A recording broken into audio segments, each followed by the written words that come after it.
అంటే గర్భం అంటే పిల్లలు పుట్టలేదని మీరు అనుకుంటారు. కాదండి, నాకు ఆత్మీయ పిల్లలు కావాలి, నేను అనేక ఆత్మలు సంపాదించాలి. ప్రభువా, నేను ఎంతగా వేయించబడి ఆత్మలో ఉండేదని, కానీ ఎందుకు ఇలా మరుగుడు పడుకుని కూర్చున్నాకున్నాను, ఎందుకు నా జీవితం ఎలాగైపోయింది, ఈ కుటుంబ జీవితం ఎలా మరుగైపోతున్నాను, నా జీవితం ఎంతగానో ఇలా మరుగైపోవాలి, కానీ నా స్వరం అనేకులు వినిపించాలి, నేను అనేకులు కనబడాలి, నా లక్ష్యం కనబడాలి, అనేకులతో నువ్వు మాట్లాడాలి అని నేను మూడుగుచ్చు దేవుడితో మొదలు పెట్టినప్పుడండి దేవుడు ఆ దర్శనం చూపించాడండి.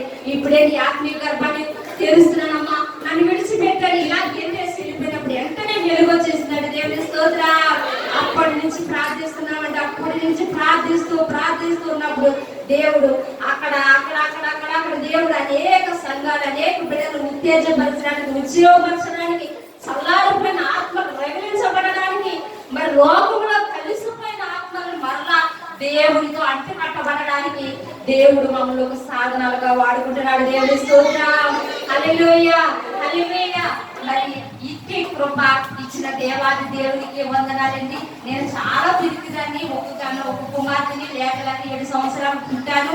అయినప్పుడు చాలా గారాభంగా పెంచారు. ఆ గారాభంగా పెంచిన ఈ కుమార్తె మరి అగ్ని కొలువులో వేసి కాల్చి వేసి పుటము వేసి నన్ను మరి బంగారముగా, మేలును బంగారంగా చేశాడు. దేవుడి స్తోత్రం. హల్లెలూయా. శ్రమల కొలిమిలో సుడి ఒడిలో నుంచి వచ్చిన ఈ యొక్క శక్తిని నా శక్తి కాదండి, దేవుడు నాలో పెట్టిన భారము, నాలో పెట్టిన శక్తి దేవుడి వాక్యాన్ని. నాకు ఎవరైనా బంధువులు వచ్చినా మా ఇంటిని ఇలా వాక్యం చెప్తుందంటే, ఈ వయసులో ఉన్నప్పుడు మా ఇంటికి ఎవరైనా బంధువులు వచ్చినా మరి ఇంట్లోంచి బయటకు రాకుండా నేను ఎవరితో మాట్లాడుకుంటే ఎంతో బిడియము, సిగ్గు, ఎంతో భయంతో ఉండేదాన్ని. కానీ ఈ రోజు ఇలా మాట్లాడుతున్నానంటే నేను కాదండి, నా పరిశుద్ధాత్మ దేవుడి స్తోత్రం. హల్లెలూయా. ఆయనకే నేను సొంతంగా, ఆయన ప్రభువా, నా ప్రాణము ఉన్నంత వరకు, నా ఊపిరి ఉన్నంత వరకు నీ కొరకు నేను బ్రతుకుతాను, నీ సేవ చేస్తాను, నీ కొరకు నేను నిలబడతానండి. దేవుడి స్తోత్రం. మరి అలాగా అక్టోబర్ నెల నుంచి నాకు అంత శ్వాసలు శరీరంలో జరిగింది కదండి. మరి బ్రెయిన్ మీద కూడా వాడు నిద్ర లేకుండా అనేక కళలు రప్పిస్తూ మరి బ్రెయిన్ దాడి చేసినప్పుడు ప్రభువారు అన్నారు, ప్రభువా ఏంటి ఒకదాని తర్వాత ఒకటి శ్వాసన ఎందుకు వస్తుంది, ఏంటి ప్రభువా, అనేక బిడ్డలకు ప్రార్థిస్తున్నాం, అనేక బిడ్డలు విడుదల పొందుతున్నారు, నాకెందుకు ఈ శోధన అంటే నీవు అనేకుల వరకు ప్రార్థన చేయాలి కనుక, అలాగే అనేక సమస్యల వరకు బిడ్డలు వస్తున్నారు, వారి వరకు ప్రార్థన చేయాలి కనుక నీ జీవితంలోకి శోధనలు ఎలా పంపిస్తున్నాను అని దేవుడు మాట్లాడారు. ప్రభువా ఏంటి తట్టుకోలేకపోతున్నానంటే అప్పుడు అన్నారంటే దేవుడు, కరోనాలో నుంచి బ్రతికించిన దేవుడు నేనే, ఈ శ్రమలలో నుంచి కూడా నేను చేపట్టి నడిపిస్తాను. దేవుడి స్తోత్రం. హల్లెలూయా, హల్లెలూయా. దేవాది దేవుడు, ఆ కృపగల దేవుడు, ఆ దయామయుడు, ఆ కరుణామయుడు, ఆ జీవగల దేవుడు తెలుసుకున్నామండి. మరి నా సాక్ష్యము చెప్పాలంటే చాలా ఉంది. నేను విగ్రహారాధన కుటుంబము, మరి ప్రతి దేవుడు ఉదయకాలం, సాయంకాలము, మరి మా పెద్దమ్మ గారు ఇక్కడే ఉంది, మా అమ్మగారు ఇక్కడే ఉంది, ఆమె విగ్రహారాధన. మరి అలాగే మేము కూడా చాలా విగ్రహారాధనలు, ఎక్కడికి వెళ్ళి వచ్చినా ఎవరిని కూడా ఇంట్లోకి రానివ్వడం, కానీ ఎక్కడికి వెళ్ళి వచ్చినా ఆ బట్టలు స్నానం చేసి ఇప్పేటప్పుడు ఇంట్లోకి రాకూడదండి. మాకు అంత ఆచారంగా, అంత భక్తి కలిగి మరి ఉదయకాలము మరి దుర్గమ్మ ఫోటో ఉండేదండి. ఉదయకాలం కాళ్ళు చేతులు కడుక్కుని మరి ఆ పూజ గదిలో వేసుకునే వస్త్రాలు వేరుపడి వస్త్రాలండి నా వస్త్రాలు. అంత పూజ నిష్ట కలిగి డాడీ గారు చెప్తున్నారు కదా, ఆ యొక్క పుస్తకాలు మా పెద్దమ్మ గారు కాపుల దగ్గర నుంచి తెచ్చి నాకు ఇచ్చిందండి. సచివాలయ కాపులు భుజమ్మ గారని వారి దగ్గర, ఆమె స్నేహితురాల దగ్గర, ఆమె భక్తి విషయంలో చాలా దేవుడిని, మరి ఈ దేవుడు అంటే అసలు ఇచ్చేది కాదండి. కానీ దేవుడు పగలగొట్టి ఆ నిజమైన దేవుడు ఎవరో, లోకరక్షకుడు ఎవరో అది తెలుసుకునే శక్తిని ఆమెకి ఇచ్చారండి. దేవుడి స్తోత్రం.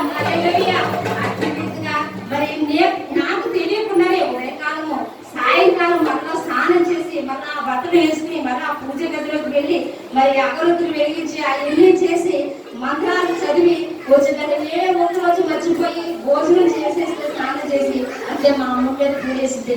ఈ రోజు నాకు పూజ చేయలేదు, భోజనం చేసేస్తున్నావు వెంటనే మళ్ళీ అక్కడ విడిచిపెట్టేసి మళ్ళీ స్నానం చేసి మళ్ళా బట్టలు వేసుకుని వెళ్ళినప్పుడు మరి అక్కడ చేసి వచ్చే అప్పుడు భోజనం చేసేవాళ్ళండి. నాకు తెలియకుండానే నేను చదివేదాన్ని అస్తోమ సత్వమయ తమసోమ జ్యోతిర్గమయ మృత్యోమ అమృతంగమయ ఓం శాంతి ఓం శాంతి ఓం శాంతి ప్రతి దినం ఉదయకాలం సాయంకాలం చదివేదాన్ని మంత్రం చదివేదాన్ని. కానీ నాకు తెలిసింది కదా మంత్రం ఏంటి ఇలా చదువుతున్నాను తప్ప ఆ మంత్రం ఏంటి అర్థం ఏంటి అని చెప్పేవాళ్ళు ఎవరు లేరు. కానీ అలాగే చదువుతున్నప్పుడు అస్తోమ సత్వమయ అసత్యంలో నుంచి సత్యంలోకి నడిపించు ప్రభువా, మృత్యోమ అమృతంగమయ్య మరణంలో నుంచి జీవంలో నుంచి నడిపించు, అలాగే నడిపించు అని. మరి ఆ మంత్రానికి అర్థం అండి.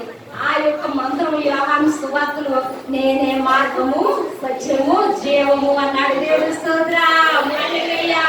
అంటే ఒక ప్రక్క ఆత్మీయతనముగా గురుటితనములో మునిగిపోతున్న ఆత్మీయ క్రైస్తవులకు కూడా చెప్పడానికి దేవుడు నన్ను పొదుపు చేశాడు. ఒక ప్రక్క విగ్రహారాధనలో రక్షించిపోతున్న వారిని కూడా రక్షించడానికి దేవుడు ఆ మార్గం కూడా నడిపించి ఆ రీతిగా కూడా నన్ను పొదుపు చేశాడని భక్తులు పెట్టిన నూరుపేడి ప్రాణుగా నేను చేయబోతున్నాను అన్నాడు. దేవుని స్తోత్రం. హల్లెలూయా హల్లెలూయా. ఒక స్త్రీ ఒక పురుషుని వెనకాల ఒక స్త్రీ ఉండాలి. పురుషుడి యొక్క విజయానికి ఒక స్త్రీయే కారణం అంటారు. కానీ నా విజయానికి నా వెనుక ఉన్న డాడీయే కారణం అని దేవుని స్తోత్రం. హల్లెలూయా. నేను ఎంతగా మరి చెక్కబడి ఎంతగా ధైర్యంగా మాట్లాడి ఎంతగా నేను ఎలా మాట్లాడుతున్నానంటే నా వెనుక డాడీ పైన దేవుడి కృప. దేవుని స్తోత్రం. హల్లెలూయా. దేవుడు ఇచ్చిన మాట దేవుడు దీవించి పడిన కాక ఆమేన్.